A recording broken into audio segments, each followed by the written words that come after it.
எல்லாருக்கும் வணக்கம். நாம் இன்னைக்கு எதை பற்றி பார்க்க போகிறோம் அப்படின்னு பார்த்தீங்கன்னா, சுப்பிரமணியர் வசியம். அதாவது எப்படின்னா பாலமுருகன் வசியம், அதை தான் சுப்பிரமணியர் வசியம் அப்படிம்போம். இதை பற்றி நம்ம பார்க்க போகிறோம். ஒருத்தங்க கேட்டிருந்தாங்க, ஒருத்தர் வந்து இதை போடுங்க அப்படின்ட்டு. அதனால தான் இந்த வீடியோ இதுக்காண்டி போடுதேன். இது பார்த்தீங்கன்னா, இந்த சுப்பிரமணியர் வசியம், அதாவது இந்த உபாசனை நீங்கள் எடுக்கும்போது பார்த்தீங்கன்னா ரொம்ப சுத்தபத்தமாக இருக்கணும்.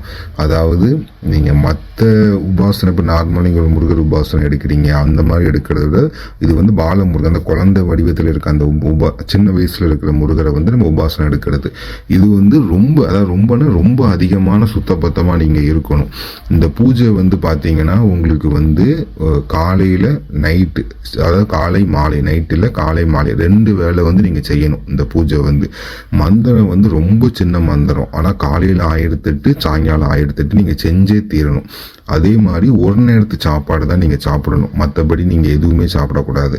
அதே மாதிரி வெளியில், அதாவது இந்த பூஜை நீங்கள் பண்ண போகிறீங்க அப்படின்னா வெளியில் கடையிலையோ மற்ற வெளியில் வேற ஒரு வீட்லேயோ நீங்கள் தண்ணி கூட நீங்கள் குடிக்கக்கூடாது. சுத்த விரதம் இருந்து நீங்கள் ஒரு மண்டலம் வந்து நீங்கள் பூஜை பண்ணணும்.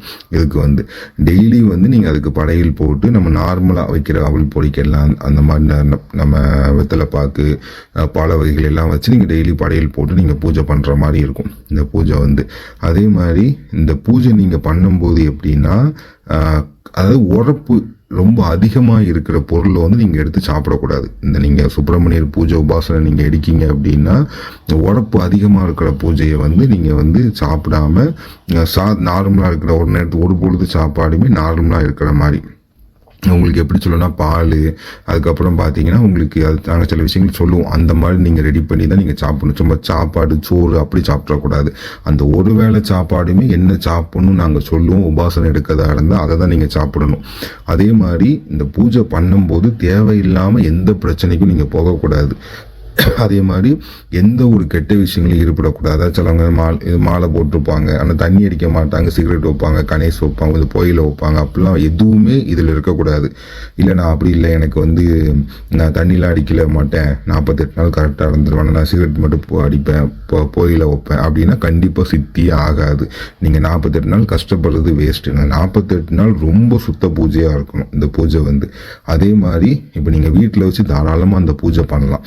நீங்கள் வீட்டில் வச்சு பூஜை பண்ணும்போது கும்பம் ஏற்றி, அதாவது கலசம் முறைப்படி தான் நீங்கள் பூஜை பண்ணுற மாதிரி இருக்கும். அது வந்து போய் எடுத்து இந்த எந்திரத்தை வந்து நான் எந்திரம் கொடுத்துருக்கேன், இந்த எந்திரத்தை கிழக்கு முகமாக நீங்கள் வச்சு தான் நீங்கள் பூஜை பண்ணணும். இது வந்து இப்போ இதுக்கு உண்டான மூல மந்திரத்தை வந்து நான் கொடுக்கல. ஏன் அப்படின்னு பார்த்தீங்கன்னா, இந்த சுப்பிரமணியருக்கு உண்டான மூல மந்திரமே மொத்தம் 3 விதமான மூல மந்திரங்கள் வந்து இதுக்கு உண்டு. இது வந்து உங்களுக்கு இப்போ நீங்கள் உபாசனை எடுக்க போறீங்க அப்படின்னா உங்களுக்கு என்ன விதமான மூல மந்திரம் வந்து இதாகுதுன்னு அதை பொறுத்து தான் நம்ம கொடுக்கணும். அதை வந்து நம்ம எடுத்தோடனே நான் பிடிங்க இந்த மூல மந்திரத்தை கொடுங்கன்னு சொல்லி பொதுவாக எல்லாத்துக்கும் ஒரே மந்திரத்தை கொடுக்கக்கூடாது. இந்த பூஜையை பொறுத்தளவு மொத்தம் 3 விதமான மூல மந்திரத்தில் உங்களுக்கு எது வந்து நமக்கு வருதுன்னு சொல்லி தெய்வத்துக்கிட்ட கேட்டு அந்த மூல மந்திரத்தை உங்களுக்கு கொடுத்து தான் உபாசனை வந்து எடுக்க சொல்லுவோம் சுப்பிரமணியர் பூஜையை பொறுத்தளவு. இதை நீங்கள் எடுத்து முடிச்சிட்டீங்க அப்படின்னா உங்கள் வாழ்க்கையில் எல்லாமே நல்லபடியாக இருக்கும். இப்போ இந்த சித்தி நீங்கள் எடுத்ததுக்கு அப்புறம் கூட நீங்கள் எல்லாமே நீங்கள் பண்ணலாம், மாந்திரிக ரீதி எல்லாம் பண்ணலாம்னா ஒரு அளவுக்கு. அதாவது எப்படி சொல்ல அப்படின்னா, உங்களுக்கு எப்படி சொல்ல, ரொம்ப உங்களுக்கு ஒரு பாதுகாப்பாக இருக்கும். நீங்கள் நினச்சது எல்லாமே கொடுப்பாரு, பணங்காசு நல்லா கொடுப்பாரு, அந்த மாதிரி நிறைய விஷயங்கள் நடக்கும் உங்களுக்கு அந்த பூஜை எடுக்கிறதுனால. ஆனால் இதை வந்து எப்படின்னா, உங்களுக்கு 48 நாள் நீங்கள் கண்டிப்பாக செஞ்சே தீரணும். ஆனால் உங்களுடைய மனோசக்தியை பொறுத்து தான் அது உங்களுக்கு சித்தியாகும். அதாவது ஒரு நாளில் கூட ஆகலாம், 6 நாளில் ஆகலாம், இல்லை எப்படின்னா உங்களுக்கு ஒரு 15 நாளில் ஆகலாம், இல்லைன்னா ஒரு மண்டலத்திலேயே ஆகலாம். ஆனால் நீங்கள் ஒரு 15 நாளில் உங்களுக்கு சித்தி ஆகிறதுனா எப்படின்னா, கனவுல வந்து காட்சி கொடுப்பாரு முருகர் வந்து ஏதாவது குழந்தை வடிவத்தில் ஏதோ ஒரு ரூபத்தில் வந்து அவரோட சிலை மாதிரி ஃபோட்டோ மாதிரி வந்து உங்களுக்கு காட்சி கொடுப்பாரு. இது இப்படி கனவு உங்களுக்கு அந்த மாதிரி வந்தாலே உங்களுக்கு சித்தி ஆகிட்டுன்னு அர்த்தம். அதே மாதிரி இப்போ இந்த பூஜை வந்து நீங்கள் எடுத்து பண்ணுதீங்க அப்படின்னா தேவையில்லாமல் யாருக்கிட்டேயுமே எந்த ஒரு பிரச்சனை, அதே மாதிரி நான் முதல்ல சொன்ன மாதிரி எந்த வீட்லையும் சாப்பிடக்கூடாது, அதே மாதிரி மேக்ஸிமம் யாரையும் தொட்டு பேசக்கூடாது இந்த பூஜை நீங்கள் பண்ணும்போது. ஏன்னா இப்போ நீங்கள் வந்து பூஜை பண்ணி கஷ்டப்பட்டு விரதம் இருந்து பூஜை பண்ணிகிட்டு இருப்பீங்க, பக்கத்தில் ஒரு ஆள் வந்து நான்வெஜ் சாப்பிட்டு வந்திருக்கலாம், இல்லை ஏதோ ஒரு பொண்ணு கூட தப்பாக இருந்துட்டு வந்திருக்கலாம். நீங்கள் அவங்கள தொடும்போது உங்களுக்கு அந்த தீட்டு ஏதாவதான மாதிரி இருக்கும்.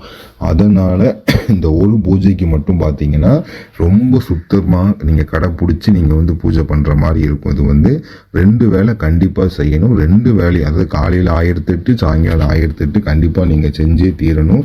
இந்த பூஜையில் நான் வந்து பார்த்தீங்கன்னா இப்போ இந்த வீடியோவில் நான் வந்து எந்திரம் கொடுத்து இதுக்குள்ளே ஸ்தோத்திரம் கொடுத்துருக்கேன், அதாவது ஸ்லோகம் மாதிரி கொடுத்துருக்கேன். இதை வந்து நீங்கள் நார்மலாக வழிபடுறவங்களா இருந்தால் நீங்கள் பண்ணலாம். அதை என்னால் விரதம் இருக்க முடியாது, நீங்கள் சொல்கிற மாதிரி 48 நாள் இருக்க முடியாது அப்படிங்கிறவங்க இந்த எந்திரத்தை நீங்கள் பஞ்சலோக இதில் தகுட்டில் வரைங்க, இல்லாட்டி காடி சித்தி தகடு செப்பு தகடில் எதுவும் நீங்கள் வரைஞ்சி அபிஷேகம் பண்ணி பிராணபதிஷ்டெல்லாம் பண்ணி அபிஷேகம் பண்ணி அதுக்கப்புறம் பார்த்தீங்கன்னா நீங்கள் பூஜையில் வச்சு நீங்கள் தாராளமாக நீங்கள் வழிபடலாம் இதை வந்து. ஆனால் நம்ம ஸ்லோகம் மாதிரி நீங்கள் சொல்லி அந்த ஸ்லோகத்தோட நாளைக்கு 108 டைமோ இல்லை 11 டைமோ 21 டைமோ நீங்கள் சொல்லி வழிபடலாம். அதுக்கு அப்படி நீங்கள் ஸ்லோகத்தை மட்டும் சொல்லி வழிபட்டீங்கன்னா உங்களுக்கு நீங்கள் உபாசனை மாதிரி வரதான் இருக்கணும்னு அவசியம் இல்லை. இல்லை நான் உபாசனை மாதிரி எடுக்கணும்னு நினச்சிங்க அப்படின்னா கண்டிப்பாக நம்ம வந்து இந்த எப்படி சொல்லணும்னா இந்த மாதிரி விரதங்கள் இருந்து மூல மந்திரம் நம்ம வாயிலிருந்து சொல்ல போகிறோம், இவருக்கு உண்டான எந்திரத்தை போட்டு நம்ம சொல்ல போகிறோம் அப்படின்னா கண்டிப்பாக நம்ம வந்து எப்படின்னா சுத்தபத்தமாக இருந்து பூஜை பண்ணியே ஆகணும். ஆனால் நீங்கள் வந்து இதில் நான் எந்திரம் அந்த ஸ்லோகம் கொடுத்துருக்கேன், எனக்கு விரதம் இருக்க முடியாது அப்படிங்கிறவங்க நீங்கள் நார்மலாக பண்ணிக்காங்க, ஸ்லோகத்தை சொல்லி நீங்கள் பூஜை பண்ணிடுங்க. இல்லை என்னால் வந்து விரதம் இருக்கணும், கண்டிப்பாக அந்த சித்து நான் எடுத்தே ஆகணும் அப்படின்னா நான் சொன்ன மாதிரி விரதம் இருக்கணும். உங்களுக்கு என்ன மூல மந்திரம் வருதுன்னு சொல்லி அதை தெய்வத்துக்கிட்ட உத்தரவு எடுத்து உங்ககிட்ட கொடுத்து அதை பண்ண சொல்லி நீங்கள் ஒரு மண்டலம் அது ஜெபிச்சா மட்டும்தான் உங்களுக்கு சித்தி ஆகும்.